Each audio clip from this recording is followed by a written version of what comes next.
ఇక రామన్న రామన్న ఏం మాట్లాడతాడో ఏమో ఏం కూడా అర్థం కాదు.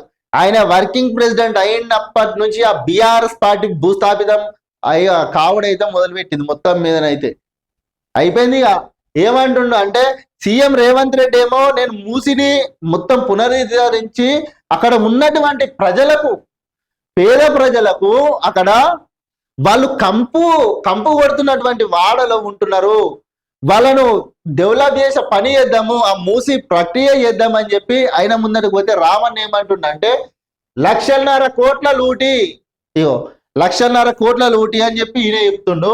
మూసి ప్రక్షాళన పేరిట తెరలేపిన సీఎం రేవంత్, రెడ్ కార్నర్ కంపెనీకి మూసి సుందరీకరణకు కాంట్రాక్టు. అరే కాంట్రాక్ట్ ఎవరికి ఇస్తే ఏముంది కేటీఆర్ గారు? గతంలో మీరు ఇయ్యలేరా? మీకు నచ్చినోనికి కాంట్రాక్టులు ఇచ్చి లక్షల కోట్లు మీరు లూటి ఇయ్యలేరా? పత్తితో మాటలు మాట్లాడుతున్నాం కేటీఆర్. గతంలో మేము రెడీ చేసిన డిజైన్లు ఉన్నా మళ్ళీ ఎందుకు? గతంలో మీరు రెడీ చేసిన డిజైన్ ఎవ్వరి గవర్నమెంట్ ఉంటే వాళ్ళకి నచ్చినట్టు వాళ్ళు చేసుకుంటారు. మీరు గతంలో మీరు ప్రాజెక్టుల కోసమైనా ఇంకా దేనికోసమైనా వాళ్ళు డిజైన్లు ఇచ్చిన తర్వాత కూడా ఈ డిజైన్లు వద్దని చెప్పి మీ అయ్యా మారవలేడా? డిజైన్లు మీరు సొంతంగా తయారు చేసుకోలేరా? డిజైన్లు మీ సొంత స్వార్థాల కోసం పేద ప్రజల భూములను లాక్కోలేరా? తెలియదా ప్రజలకు? ఏం మాట్లాడుతున్నావు కేటీఆర్?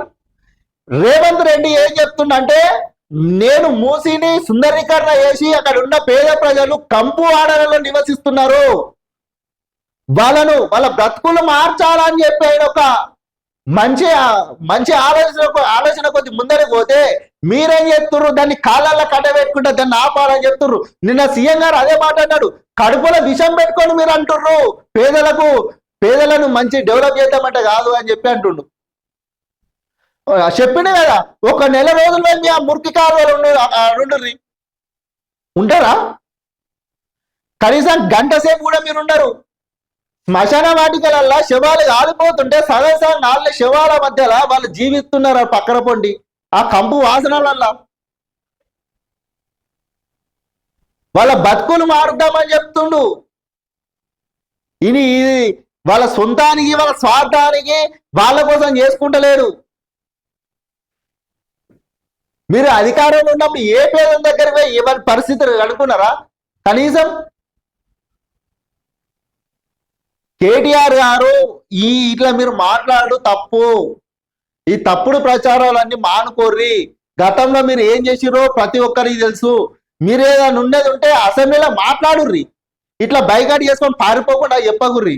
మాట్లాడి ఇట్లా చెప్పుర్రి, దానికోసం వివరణ ఇయ్యిర్రి. ఇట్లా కానీ ఏదో చేసి ఇక తప్పుడు ప్రచారం చేస్తే సరికాదు కేటీఆర్ గారు, మానుకోర్రి ఇప్పుడైనా.